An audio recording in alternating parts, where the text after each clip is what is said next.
ದಿನಕರ್ ತೂಗುದೀಪ್ ನಿರ್ದೇಶನದ ನವಗ್ರಹ ಸಿನಿಮಾ ಕಳೆದ ವಾರ ರಿಲೀಸ್ ಆಗಿತ್ತು. ಬರೋಬ್ಬರಿ 16 ವರ್ಷಗಳ ಬಳಿಕ ಸಿನಿಮಾ ಪ್ರೇಕ್ಷಕರ ಮುಂದೆ ಬಂದಿತ್ತು. ದರ್ಶನ್ ಅಭಿಮಾನಿಗಳಿಂದ ಚಿತ್ರಕ್ಕೆ ಒಳ್ಳೆ ರೆಸ್ಪಾನ್ಸ್ ಸಿಕ್ಕಿತ್ತು.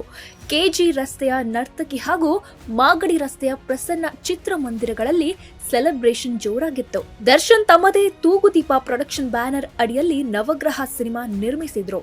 ಕನ್ನಡ ಚಿತ್ರರಂಗದ ಖ್ಯಾತ ಖಳನಟರ ಮಕ್ಕಳು ಈ ಚಿತ್ರದ ಮುಖ್ಯ ಭೂಮಿಕೆಯಲ್ಲಿ ನಟಿಸಿದ್ರು.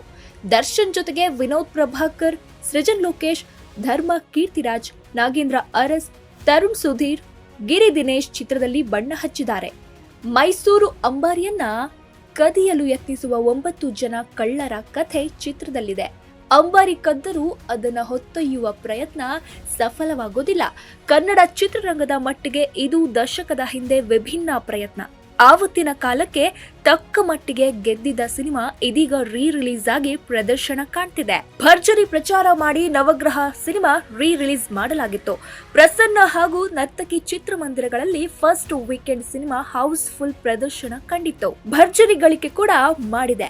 ಇದೀಗ ನರ್ತಕಿ ಚಿತ್ರಮಂದಿರದ ಫಸ್ಟ್ ವೀಕೆಂಡ್ ಗಳಿಕೆ ಬಗ್ಗೆ ಮಾಹಿತಿ ಸಿಕ್ಕಿದೆ. ಕೆಜಿ ರಸ್ತೆಯ ನರ್ತಕಿ ಚಿತ್ರಮಂದಿರದ ಟಿಕೆಟ್ ಬುಕ್ಕಿಂಗ್ ಕ್ಲರ್ಕ್ ಒಬ್ಬರು ಮಾಧ್ಯಮಕ್ಕೆ ಇನ್ಫಾರ್ಮೇಶನ್ ನೀಡಿದ್ದಾರೆ. ನವಗ್ರಹ ಸಿನಿಮಾ ರಿಲೀಸ್ ಆಗಿ ಒಳ್ಳೆ ಕಲೆಕ್ಷನ್ ಮಾಡ್ತಿದೆ ಎಂದು ಹೇಳಿದ್ದಾರೆ. ಇತ್ತೀಚೆಗೆ ಯಾವುದೇ ಸಿನಿಮಾ ಈ ರೀತಿ ಗಳಿಕೆ ಮಾಡಿಲ್ಲ ಎಂದಿದ್ದಾರೆ.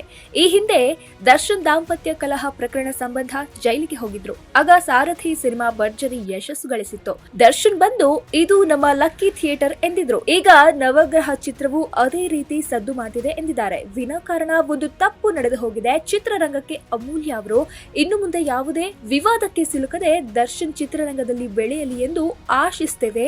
ಮೊದಲ 3 ದಿನ ಸಿನಿಮಾ ಹೌಸ್ಫುಲ್ ಆಗಿತ್ತು. ಸೋಮವಾರದಿಂದ 90% ಥಿಯೇಟರ್ ಫುಲ್ ಆಗಿದೆ. ಸಿನಿಮಾ ಭರ್ಜರಿ ಪ್ರದರ್ಶನ ಕಾಣಿದೆ. ಮೊದಲ 5 ದಿನಕ್ಕೆ ಅಂದಾಜು 10 ಲಕ್ಷ ರೂಪಾಯಿ ಕಲೆಕ್ಷನ್ ಆಗಿದೆ ಎಂದು ಮಾಹಿತಿ ನೀಡಿದ್ದಾರೆ. ದರ್ಶನ್ ನಟನೆಯ ದಾಸ, ಸಂಗೊಳ್ಳಿ ರಾಯಣ್ಣ, ಕುರುಕ್ಷೇತ್ರ ಚಿತ್ರಗಳು ನಮ್ಮ ನರ್ತಕಿ ಚಿತ್ರಮಂದಿರದಲ್ಲಿ ರಿಲೀಸ್ ಆಗಿ ಯಶಸ್ಸು ಗಳಿಸಿತು. ಇತ್ತೀಚೆಗೆ ಬಿಡುಗಡೆ ಆಗುತ್ತಿರುವ ಹೊಸ ಚಿತ್ರಗಳಿಗೆ ಹೋಲಿಸಿದರೆ ನವಗ್ರಹ ರಿಲೀಸ್ಗೆ ರೆಸ್ಪಾನ್ಸ್ ಚೆನ್ನಾಗಿದೆ. ಮೊದಲ ದಿನ ಚಿತ್ರಮಂದಿರದ ಮುಂದೆ ಅಭಿಮಾನಿಗಳ ಸಂಭ್ರಮಾಚರಣೆ ಜೋರಾಗಿತ್ತು ಎಂದು ವಿವರಿಸಿದ್ದಾರೆ. ಇನ್ನು ದರ್ಶನ್ ಅವರು ಯಾವುದೇ ಸಮಸ್ಯೆ ಸಿಲುಕದೆ ಇರಬೇಕಿತ್ತು. ಅವರು ಹೊರಗಡೆ ಇದ್ದಿದ್ರೆ ಇಷ್ಟೊತ್ತಿಗೆ ಡೆವಿಲ್ ಸಿನಿಮಾ ಬಿಡುಗಡೆ ಆಗಬೇಕಿತ್ತು. ಮುಂದೆ ಯಾವುದೇ ಸಮಸ್ಯೆಗೆ ಸಿಲುಕಬೇಡಿ ಎಂದು ದರ್ಶನ್ ಬಳಿ ಮನವಿ ಮಾಡ್ತೇನೆ. ಇಂಡಸ್ಟ್ರಿಗೆ ಅವರ ಅವಶ್ಯಕತೆ ಇದೆ ಎಂದು ತಿಳಿಸಿದ್ದಾರೆ. ಈಗಾಗಲೇ ಸಿನಿಮಾ ರಿಲೀಸ್ ಆಗಿ 6 ದಿನ ಪೂರೈಸಿದೆ.